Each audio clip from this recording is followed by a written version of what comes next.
have to stop my video. I definitely don't want my video on right now. Do you remember how to get? Yeah. Okay. Hey, Chris. Hey. Hi, give me 1 second.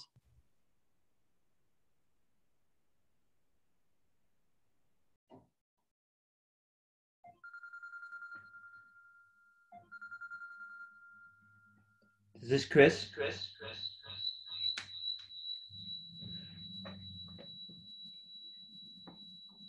Good, how are you? Just wait 1 second. I have an echo going here from somewhere. I'm about to get on a Zoom call.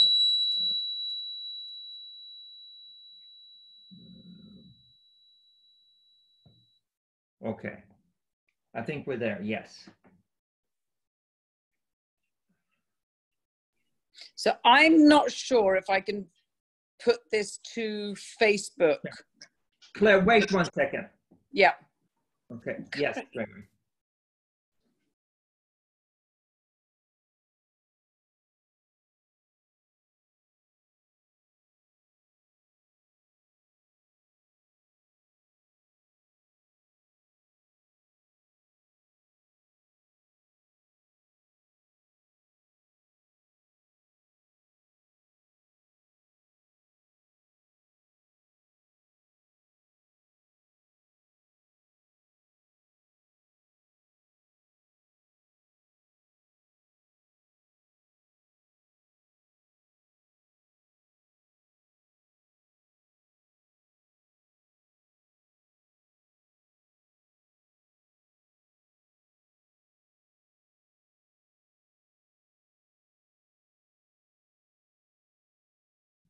Sorry about that, Claire. That's fine. Sorry, I'm having a. I was trying to figure out how to share this to Facebook Live from my from my phone, but I don't think I can. But I will try. Hold on. Okay. Could you also make sure that you do a screen? Do you allow me to do a screen share? Yeah. Hang on. Share content. Hang on. Let me do more. Wait. Hold on. I'm just gonna run back in and. Okay.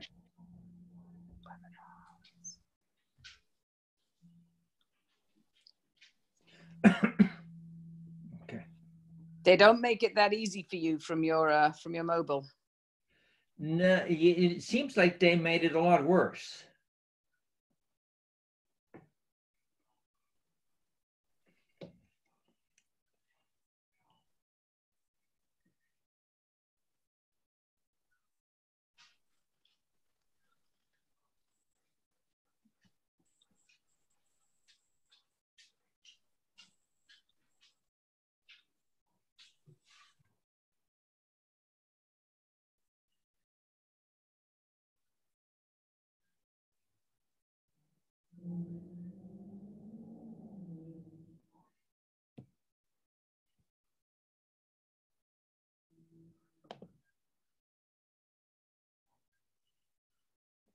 Okay.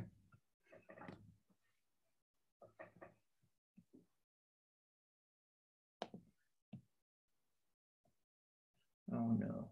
So Chris, I think by launching this from my phone, I've actually launched it live already. Oh, I think so. I think you have. But that's okay. I don't hear you. You don't hear me?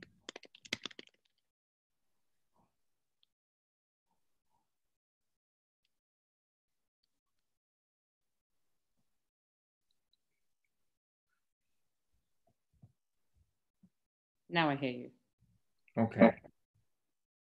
So to those of you that are just joining, welcome. We had a couple of technical hitches this morning or today because I was trying to launch this from my mobile and I'm on the move. So you guys don't get to see my face today. But so just give us a couple of minutes. We're going to let the remaining attendees jump in because we're a couple of minutes early. So just hang tight and we will be back to you in a couple of minutes.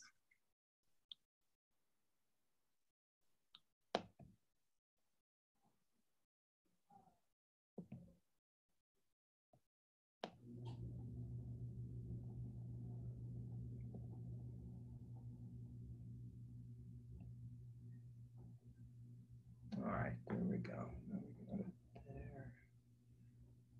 There we go here.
Okay. So where do I have those?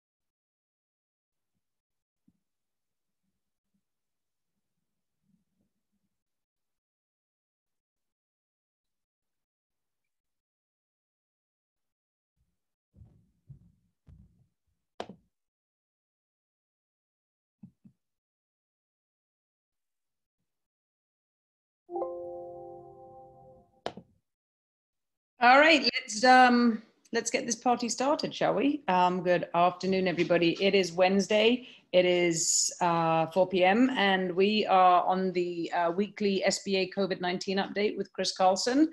I apologize for not having my video today. I am actually on the road, so rather than you guys seeing me moving around, I have disabled my video.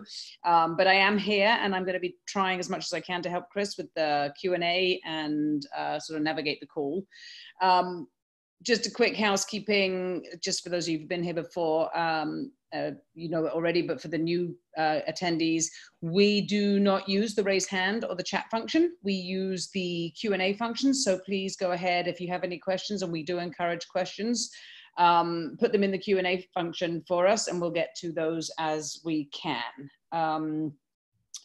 We do not have a Friday webinar this week. Our Friday 11 a.m. is canceled this week, or we never scheduled one, I should say, because it is bank holiday. So we'll be back here again next Wednesday for our weekly 4 p.m. and again, resuming next Friday at 11. On that note, I'll stop talking. I will hand over to Chris, who is going to walk you through this week's topic. All right. Yes, thanks. Welcome, everybody. And I know that some of you might have had some difficulties getting the links, etc. And hope everybody's getting it eventually. But all the same, let's get going. We do have a couple of things that we want to go over today. And I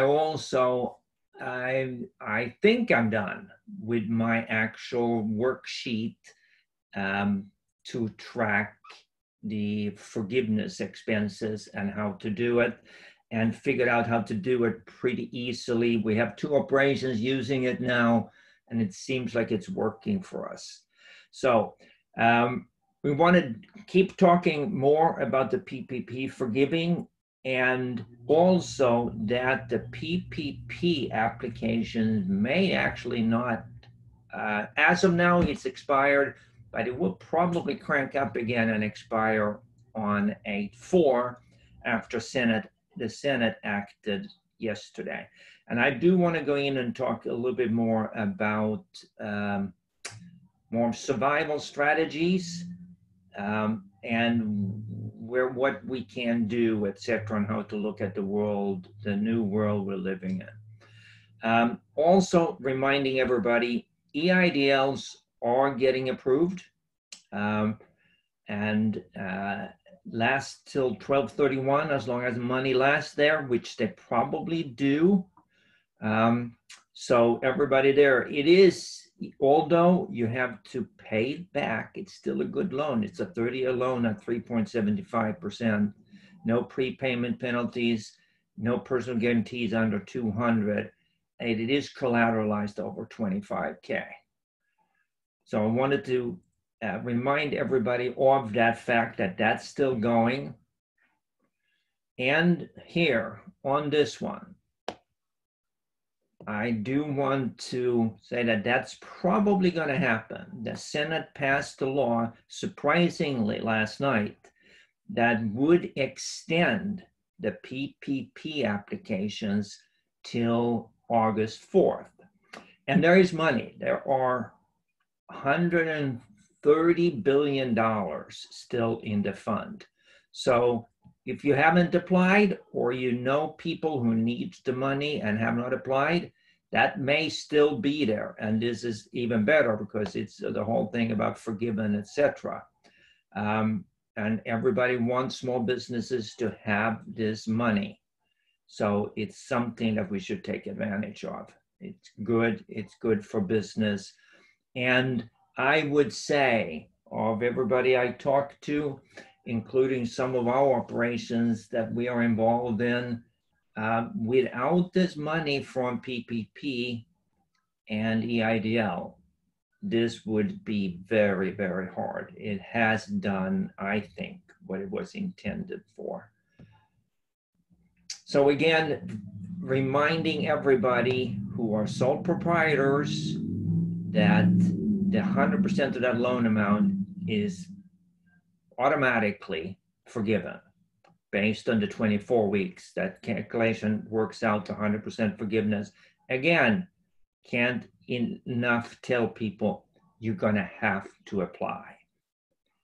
Now, I know people who have tried to apply already because they spent the money and wanted to get off the books, etc.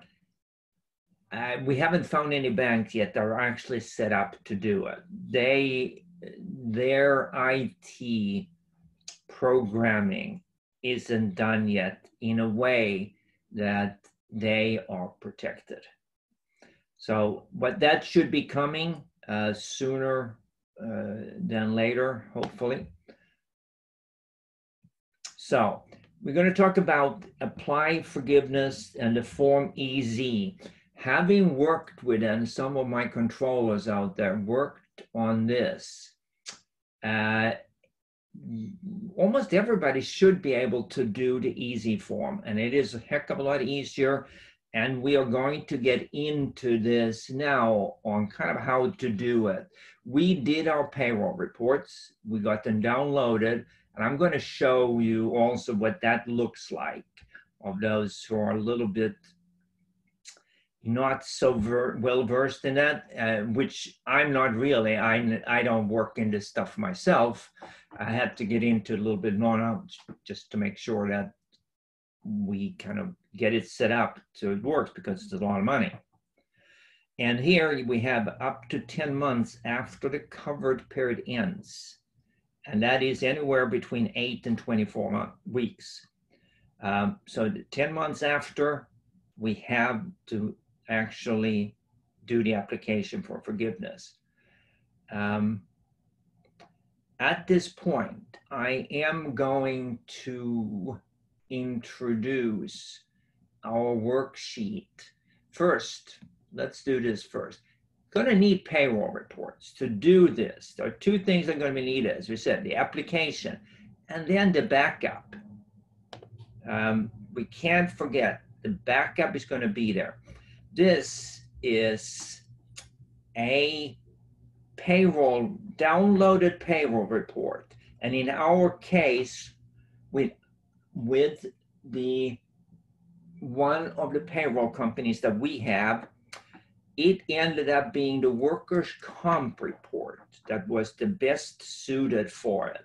Because, and of course, I now found a different way of hiding the names for everybody. So these are employees. Obviously, they're not called Bob Allen 14, but that's how I'm hiding the actual names. So these are the payroll reports. And here we have three things that we need. We have the name, we have the hours worked in the period, and we have the earnings in the period. The rest of this stuff is for workers' comp reporting purposes. We don't need that, but that doesn't matter. We have what we need here. And now here I have it for the periods we need for the easy form. We have the week of 1/1/20. We have the week of 2/15/20. We have the first quarter. We have the covered period to date. And I'm going to show you what that means and how this works. And then we have the last week of the last week of to date covered period. So what we also have here, I'm going to move this out and hopefully it sets its size there. I'm going to move in the actual worksheet. And I know some people are going to get bored by this, but I'm also going to tell you, if you want forgiveness, this kind of stuff is going to be needed. So what we're going to need here, I'm first going to show you the, oh, I need expense tracker too. Expense tracker info. I'm just getting a file, extra file here, okay? So we're going to take this away here. There we go. So first thing, let's go into the expense tracker here. And so I'm going to walk through this, and we're going to do this whole thing in probably less than 10 minutes. Because that's what I've done before. So we start with the expense tracker, and here we're just going to put in, for this particular company, we call it Republic Moving. And the beginning where they got the funding was on 4/20/20. And the alternate period for that, what we actually using is 4/27/20. And we are now in their 9th week, and we're going to put that right there. So I'm going to send this out to you, hopefully with video, maybe what doing here or better video. But we need to put in the number of weeks here for to do the calculations. So as you see, to this point, 9 weeks from 4/20 is 6/21. 9 weeks from 4/27 is 6/28. And that becomes the number. And we're doing this now because we can do any number of weeks between 8 and 24. And this particular operation got $943,000, and it got $10,000 of that grant. So now we have the basic information in here. And now we're going to put in the actual expense tracker. And I'm cheating a little bit and taking this in from here. So, and this actual input doesn't take much to do at all. When you actually do it, it took the control maybe 10 minutes to wrestle up the information and get that in there.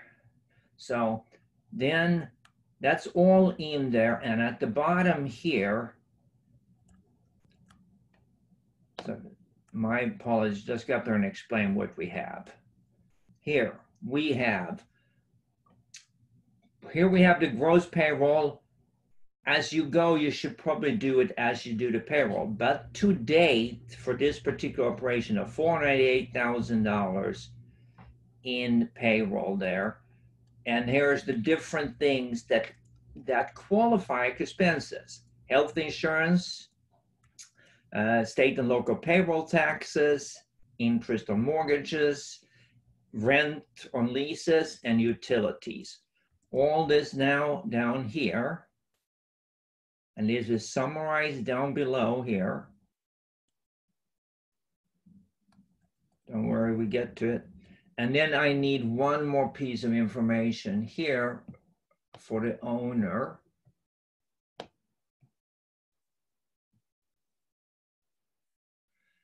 And why I should not call him his real name. Let's call him Bob Allen 54. And he is capped out at the 20,833 buckaroos. So what this happened here, down here now, this little thing here calculates what your payroll costs are, the percentage of the total, which has to be at least 65% of 60% of the forgiven, it's 65%. And other stuff is 273, but it's going to get better than that. We have now done 9 weeks. And if we do a proportional projection out what it's going to be in 24 weeks, we're going to have 1.359 million of projected payroll costs and other stuff of 734. We're going to be way over the loan on eligible expenses. So we don't have a problem on that. We know that we are going to be eligible for, we are going to be able to have eligible expenses for 943,000. Now, here is the question. How do we make sure that we actually get there? We can actually do it. We're eligible for the easy thing and it's going to work. So here is the setup for the easy. And I'm going to make it a little small so we can see a little bit more of it here. So this is going to tell us if we're eligible to do it and if we are good to go. And this, we don't do anything on this one except we're going to say yes or no here. If we are done, we feel complete with the number of weeks that we want or not. And if we are sole proprietor, we put a yes here and we're done. But in this case, we're not. So we're going to have to do our payroll things here. So what do we need to do? All we need to do is download payroll reports. So here's the covered period. And there's in the covered period, there's one little trick to it, and we're going to get to that. Okay. I'm going to do slowly because it moves slower on your screen. And here you see what happens is that automatically it says 9 weeks up here in the covered period, and that is the year, the covered period to date. And that came from the expense tracker. So now we're going to download the payroll for the covered period. So I'm getting that from the side here. You can't see it.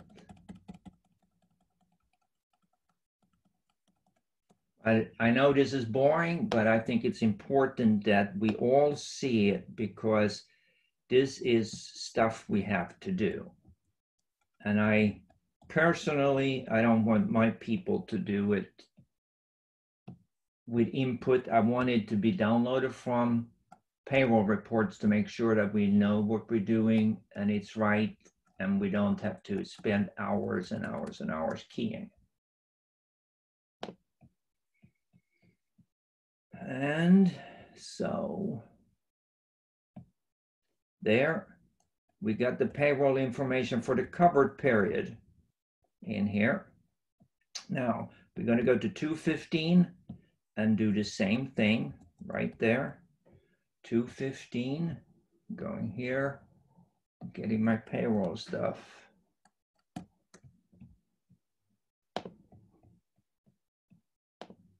Hang with me. It's exciting when it works later. And the hours and earnings, just hang with me for a second.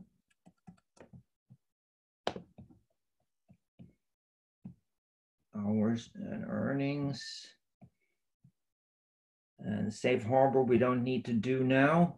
If it works, we don't need a safe harbor. And I just happen to know in this case it works. When we go through this later in more detail at one time, we'll do that. So week of 1/1/20, we need that one too. So here's the people working for us. And here are the hours and compensation.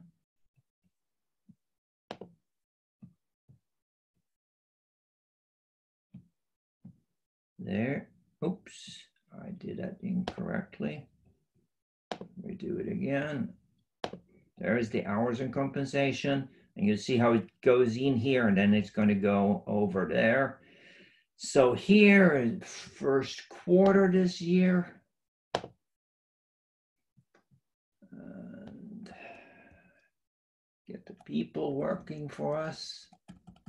First quarter, this is actually for the comparison period. For a lot of reasons, we hope that we were slow. And this is a seasonal business, so we were.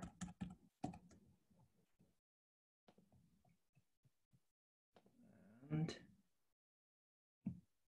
there we go. And I think we got one more left to do. And then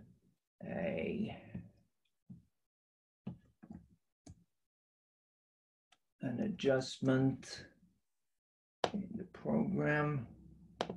And I think we should be done.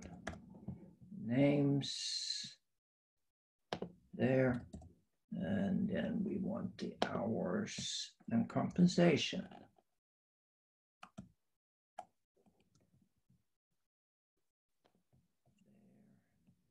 I hope it worked. It worked before several times today when we actually did it. So let's go over to the covered period and make some adjustment down here, because once we get to a place here. Oh, okay. So let's see here. That's kind of weird. So this is now what it looks like. Automatically here, it was calculated amongst all these people. We had nobody that had a wage reduction that was over 25%. So in the easy form, folks, one of the things here to be able to use the easy form that we were one of three things.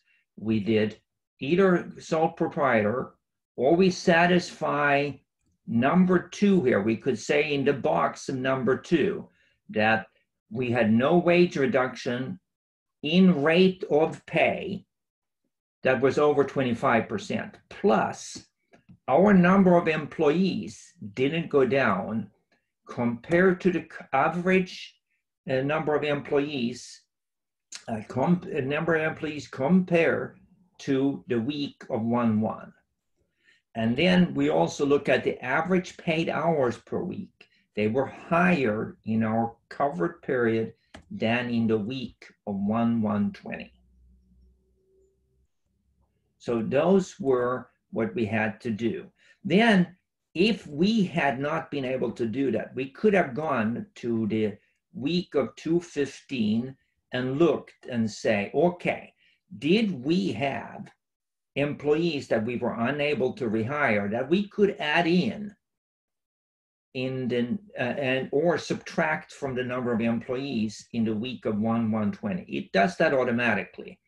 If we would have gone to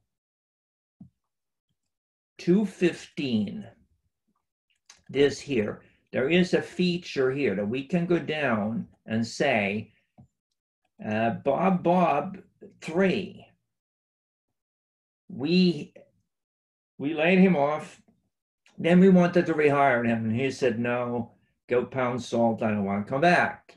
Then we could have said that here, and the number of hours that pertain to that. And that would then have come out of here and added to this number here. Sorry, subtracted from this number here. So it's to our benefit. In our case, we didn't need it. So we satisfy box number 2. We're not sole proprietors, but we satisfy box number 2. It worked. We can do it. So if that hadn't worked, we would have decided to go for box number 3. It's the first thing. Did we have a wage reduction more than 25%? Nope, we did not. So we can go on and look at the other thing. Plus, were we unable to operate at the same level as last year prior to? And so what we did, we said, okay, what should we do? We said, we're going to compare revenues in our covered period to revenues in same period last year. Now, most companies have to go to full months. So we went in May and then in June, and we are kind of a one-off type operation here. So it takes a little while. So I do projections all the time. So I used the projected one compared to last year. So for the 2 months, we're going to have about 2.15 million in revenues in the covered period there for June and July, as it is for June and July currently. Same time last year, we had 2,546, I think it was, yes.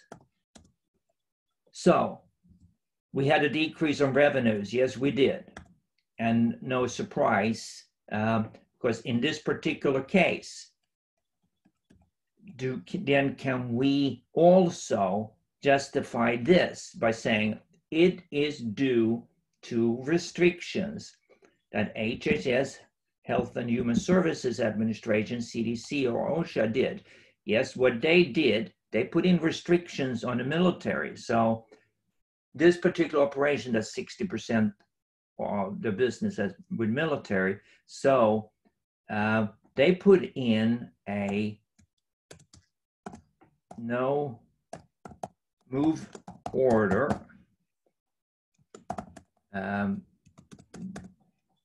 by DOD based on HHS. So that's how we would have justified to be able to do number 3. Now, remember, we don't need both 2 and 3. We only need one of them. So we need either box 1, box 2, or box 3. Now, so by this, we have determined that we will qualify to do the easy form. We know that because we have both box 2 and 3, or we need one, we have box 2 and 3. Now though, after 9 weeks, should we do this? Let's go to the easy forgive form and see what we have. So there are 3 ways of getting to the forgiveness number. We have the payroll cost plus the other eligible expenses. We have the PPP loan amount, and we have the low payroll cost with a 60% requirement. So at the current time, and then you have to pick the least of those. And as you can see, the least of this is $785,000 after 9 weeks. As you see also, that's short of forgiveness. We're not going to do this yet because we want 100% forgiveness. When we project out where we're going to be, we're going to be way over in eligible expenses for 24 weeks. So it's going to be $943,000.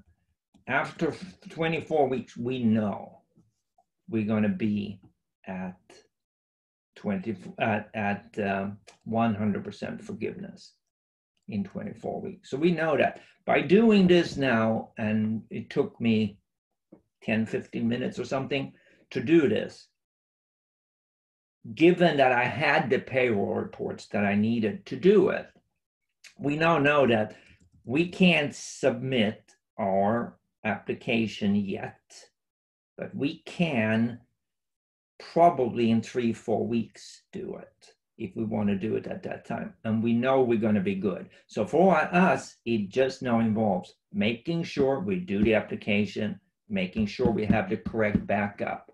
So it will just sail through the bank without a question.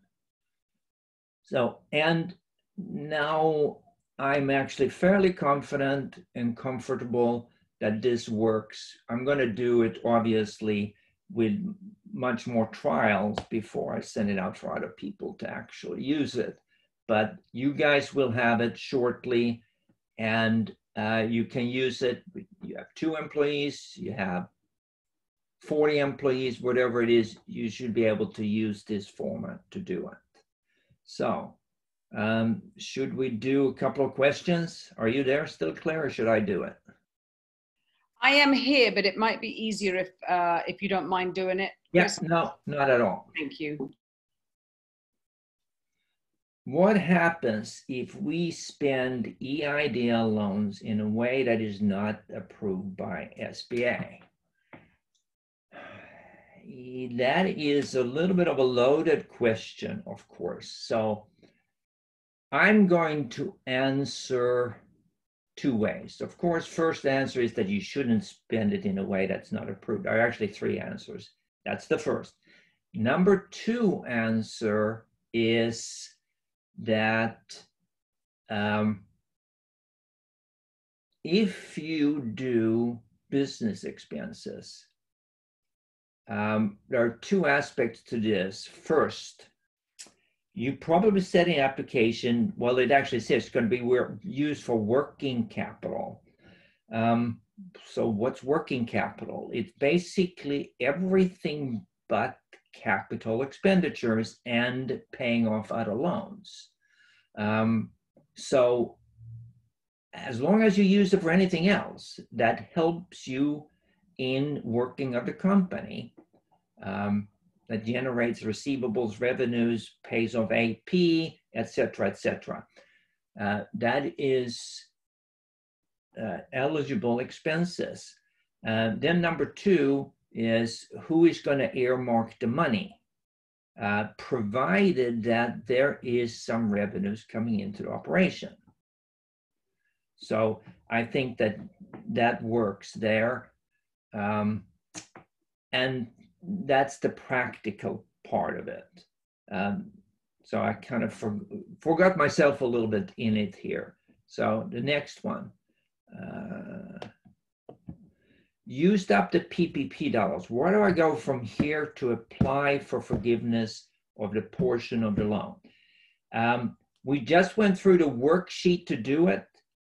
Where the application for the actual forgiveness is, it's going to be with your lender. The same lender that facilitated the loan. Remember, they actually gave you the loan, then they get money from SBA. The lender that gave you the loan will also be the one approving the forgiveness, the PPP forgiveness. They have 60 days to send it in to SBA after you give it to them. Then SBA has 30 days to respond to that. But I haven't heard of any bank yet or any lender that actually has application that are prepared to take it. Should come soon, but it is with a lender. What is the recourse if the loans from PPP and EIDL are not spent in the way SBA dictates? again, a little bit of a loaded question, and I'm first going to take the less controversial interpretation of that question, and that again is, I would say that as long as you spend the money on legitimate business expenses, I have a hard time saying that it's going to be challenged. And I think that if you spend it on luxury cars, boats, down payment on a house, those kind of things, the recourse they have first is against the entity borrowing the money, asking for the money back right away. Number two could be if somebody would deem it a big enough infraction that there is a personal, then they could make it like a personal guarantee or go directly after the person if they deem that it would be fraudulent. But I would say again, as long as you're using the money on legitimate business expenses that's used to actually conduct the business, pay your expenses, make the business work and generate revenues, I don't think that there is an issue. And with PPP, that is also the stuff that falls outside the forgiveness boundaries. So in PPP, they have these listed expenses that are forgivable. In those expenses are not supplies, are not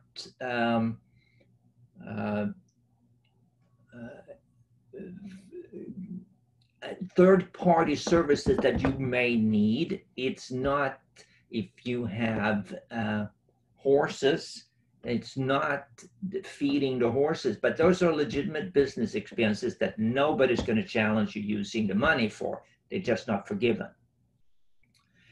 Am I correct that if a business closed for the safety of the staff, as opposed to closing by state order, we cannot file the easy form for forgiveness? No, that is not true. And I'm going to, oh, you can see that here. No, they say it's only in box number 3. If you qualify for box number 2, for example, they don't even ask the question. If you close down, there was any reason at all, they don't even ask if you were affected. If you're a sole proprietor, that's all they ask. And in box number 3, if that's where you have to go, then they do ask, were the revenue decrease due to impact by HHS? And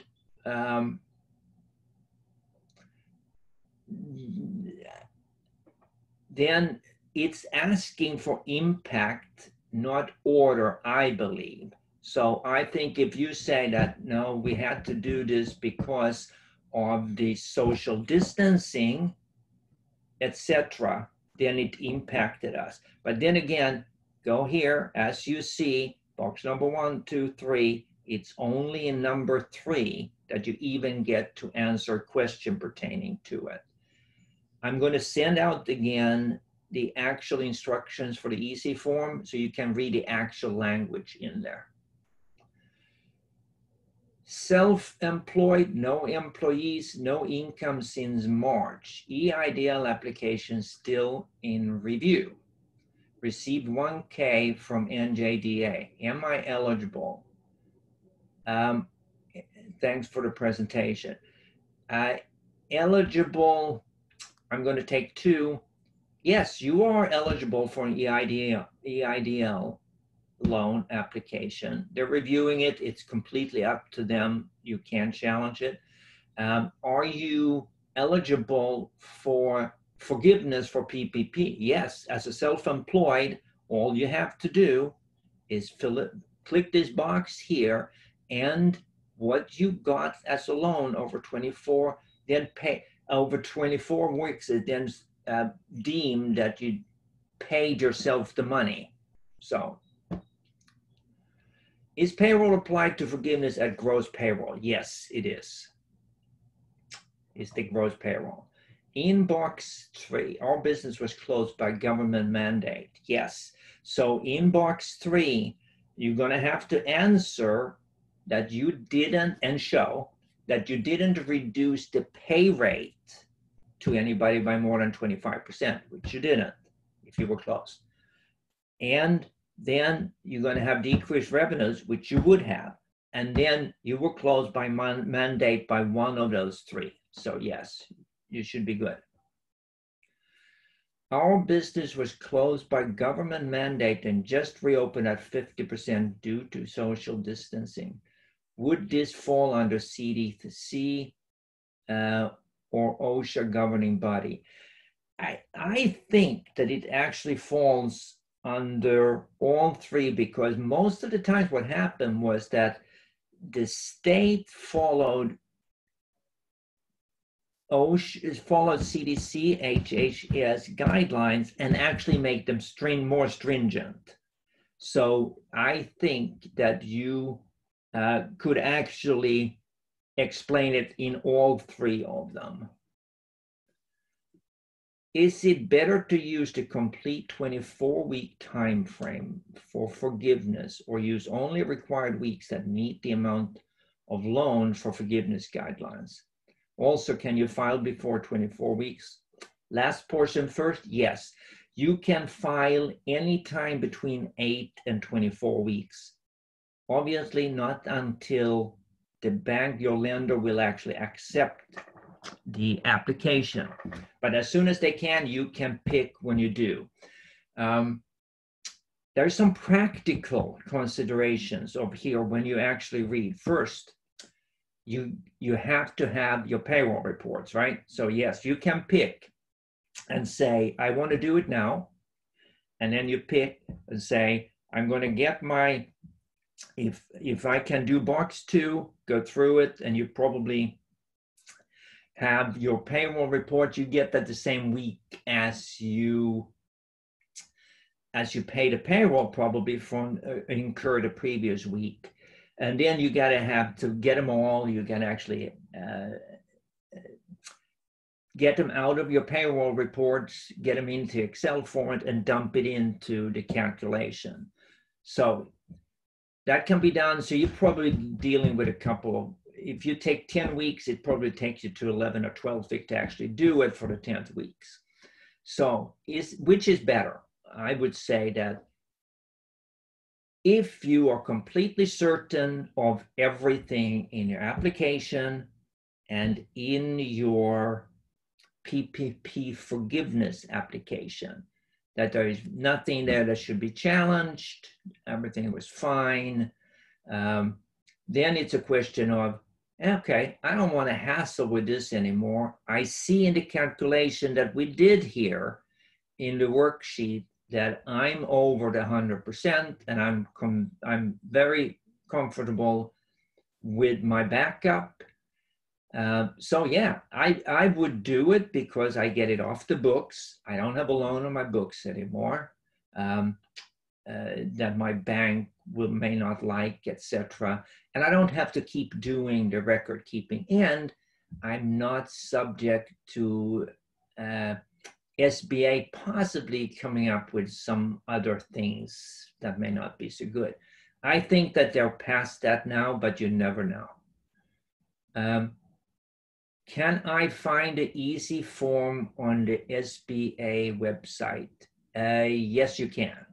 And after this webinar, we're going to send out both the form and the worksheet also to you. All right, let's see. We take a couple more, and then I'm going to go into some more other things that I do want to jump to. Is the easy form just to look at, and we need to wait for the bank to give us the PPP loan before we ask for forgiveness? Well, first, I'm going to try to interpret the question. You can't really apply for the loan until the bank is ready. They have to set up their format. They don't want to do it by hand. I don't know what happens if you fill out the loan form and send it to them and say, process it. I think they have 60 days, and they may probably come back to you and say, okay, I want you to fill out our form. So you can try send it in. You're probably going to kick back and get it in their format once they're ready. So I would say maybe just wait for the bank to get ready. Now, there are some banks who are never going to get ready, so then you're going to have to push them, obviously. What backup is required when entering utilities for the forgiveness? It could be 2, and in the expense tracker that you get, there's going to tell you what the backup is, but basically could be 2. It's the actual bill, and I would also download my bank statement in which the money is actually coming out.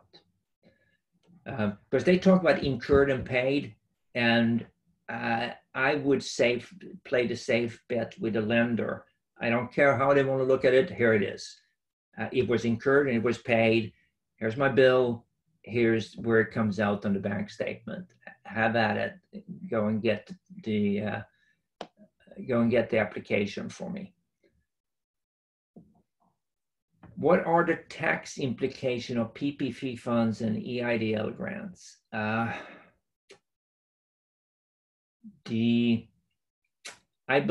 know that the PPP money is not taxable, but at this point, the IRS is saying that the expenses that you're using for forgiveness are then not tax deductible either. I would be very surprised if there aren't going to be some smart CPAs coming up with how we can deal with that aspects of it. EIDL is a loan and a grant, and I'm not sure. I think that it's the same way with the EIDL grant. The loan itself is a loan. It's not taxable unless it gets forgiven at one point in time.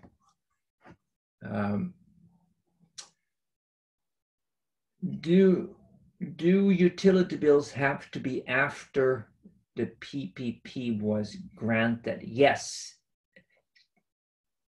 Hold on, no. Do the bills have to be after the PPP was granted? They talk about paid and incurred. So you can do either way, and you can have, which means that you can have a bill that is for the prior month paid that was sent to you a week before you got the funding, the covered period started, and then you paid it in the covered period, and that is eligible expense. So it seems like I have a little bit of a break in questions here, so I'm going to take the chance of jump in. And here is the actual application for the easy form. And here is just a couple of reminders. Covered period, 8 to 24 weeks. Before you apply for forgiveness, all dollars must be spent to apply for forgiveness. However, as we talked about, lenders are not ready yet. Look out. Make sure that you get the 100% forgiveness before you apply. So when you get the worksheet, use the worksheet to make sure that you're there. Have to apply, have the backup. And if you have your stuff together, I wouldn't wait. There are almost 5 million small companies who in the time frame of about October to January something are all going to go to their payroll companies and bookkeeper to say help. So now with the stuff that we have out there, with a worksheet, etc., I would go early so you don't end up in that crunch. It's going to be way worse than April 15 tax deadline. And you do want to do the easy form. Also remind you, when you look at your cash flow, what money do you have, etc. If you're a seasonal business, and I know this pretty well, so now we're getting into the planning. What do we do out in the future? Make sure that you look at your cash left after the slow season before you get into the busy season next year. We are in this strange situation that we are on the shore, and I'm involved in a couple of other type of seasonal businesses, and we lost some of the busy season, and that's when you make the money.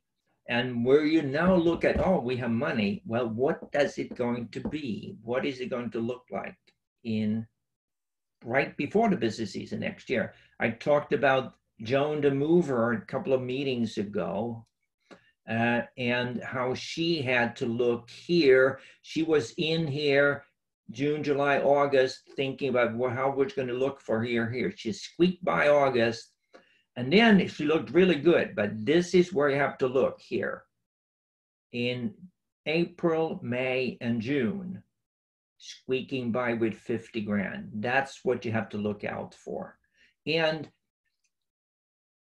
we are still in an economic catastrophe, definitely recession, and we don't know where it's going to go. So I would still think cash preservation, thinking about how am I going to do business, thinking about what we talked about several presentations ago from a cash perspective.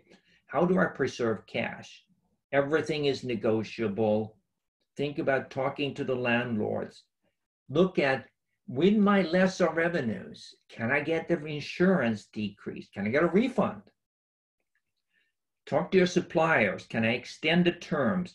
Because if you can take a 30-day or 15-day supplier, stretch that supplier to 60 days and keep that going until after you're over the hump, you pick up now 45 days of expenses for that supplier in cash.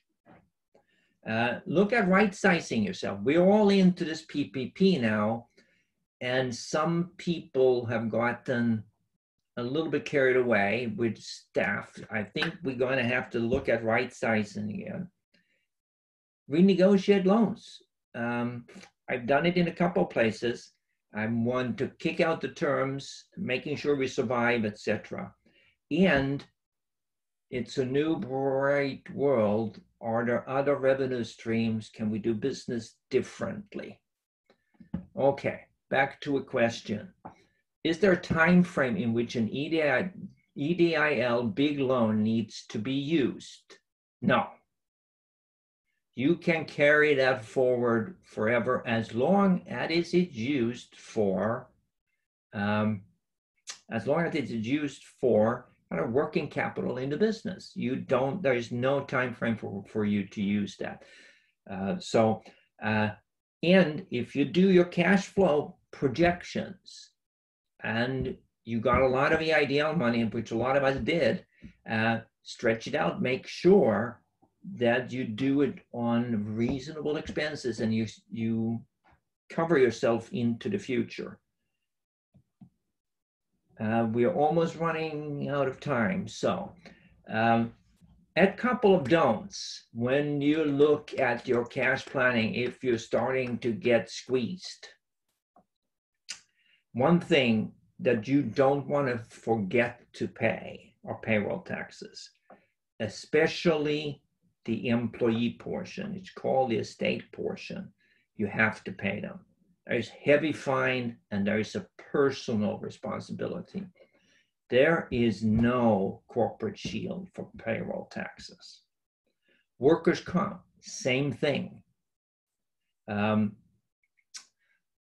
workers' comp, I know California, because I've been around the issue, California, I believe there, it's if you are 15% shareholder, called a substantial shareholder, then you are also personally liable for workers' comp. You have to personally make sure that you have workers' comp, that it's in place. So that's one thing I would not want to not get paid, run out of money for. I wouldn't want to do that. Sales taxes, not as bad as payroll taxes and workers' comp, but bad enough. Earned wages, it's one of those things. If you're not busy, if you think you can't pay your people, it's actually illegal to employ people if you don't think you can pay them. So it's not a good thing. So think about that. MCAs, and this is a big one. I'm going to jump to another screen here. MCAs, for you who haven't been bombarded with phone calls and ads and those kind of things, most of us are. So here to the left is an actual ad. What's an MCA first? Merchant cash advance. And it's a wolf that is dressed in many kind of sheep's clothing. So the ad would say, as you may know, the PPP came to an end on June 30th. Our funding will still be there. We are currently lending alongside the PPP or EIDL loans. It would be best if you did not restrict your business to government funding during these hard times. We have revised our rates and adapted to the current situation. Streamlined process allows it to fund in 48 hours after applying. All we need is the following to be approved. Last 3 months of business bank statement and one-page application. Think about that for a second. They're saying here, oh, we're alongside PPP and EIDL loan. BS, folks. If you are, and what are the terms going to be in something that all they do for underwriting is really the three, they're going to see if you're bankrupt, and they have 3 months of bank statements, and they're going to approve you in 48 hours. Well, this is what it is. It's an MCA play. What's going to happen is that, oh, you don't qualify for this other stuff, but we can do this. So let's say we can get you 50K in 2 days. All you need is 3 months of bank statement, and it's 35 points payback. Then a little further down, it's, oh, and we do 4 months. And then in the fine print, there is a UCC filing and a personal guarantee. What does this mean? Some of you might have been around it. If you don't, this is important. Yes, you get the 50K very quick. Yes, you're paying 35 points on top of the 50. That's 17,500. So you pay back 67,500 in 4 months. That's 85 days. So what's going to happen? You're going to have an ACH come out of your account every business day for $794. That's $4,000 a week, $17,000 a month. So you're paying back the 50K in 3 months. Then you have 18K to go. You're paying back 25K in 45 days and 42,500 to get. Here's the thing. Example I gave you, you have over 200% interest. So be careful. What happens to people is that you get into a squeeze, somebody calls, I have a payroll coming up, I need money, and you take the 50 grand. And you're going to end up regretting it. I know people who have done it, and first they turn down a friends and family loan because they thought 25% interest was too high. Then they took it at 220. Look out for what you're doing. It sounds easy. It is easy. It is very, very expensive. Then what happens? After you pay the 25K, they come back and say, oh, you now paid back. Do you want more? So this is very expensive. Even if the 35 points is 20 points, it's still very expensive.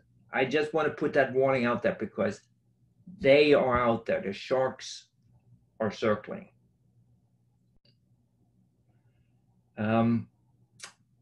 That was what I have, and I ended up with 2 minutes to spare.